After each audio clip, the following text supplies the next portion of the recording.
সাধারণত সাবু আমরা অবসর দিনেই খেয়ে থাকি, তো আজ আমি বানাতে চলেছি সাবুর লুচি। তো প্রথমেই তার জন্য আমাদের 200 গ্রাম সাবুকে ভালো করে নেড়ে চেড়ে ভেজে নিতে হবে। দেখো আমাদের ভাজা হয়ে গেছে, এবার এটাকে ভালো করে মিক্সার গ্রাইন্ডারে গুঁড়ো করে নেব।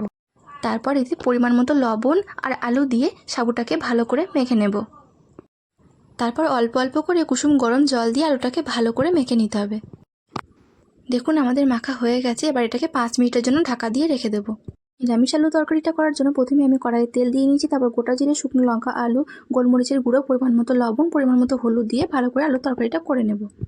তো চলো দেরি না করে এবার লুচিগুলোকে বেলে নেওয়া যাক। তো লুচিগুলো বেলার সময় চারপাশটা দেখবে এরকম ফেটে ফেটে যাবে, তার জন্য ভয় পাওয়ার কোনো কারণ নেই। তোমরা চাইলে বাটি দিয়ে এরকমভাবে কেটে নিতে পারো। তো লুচি বেলতে বেলতে আমার আলু তরকারিটাও হয়ে গেছে, এবার লুচিগুলো এক এক করে ভেজে নেব ভালো করে উল্টে পাল্টে। তো সাবুর এই লুচিটা তোমরা না খেলে বুঝতেই পারবে না যে এটা খেতে এত সুন্দর। তোমরা অবশ্যই বাড়িতে একবার হলেও ট্রাই করে দেখো। দেখা হচ্ছে অন্য কোনো রেসিপি নিয়ে।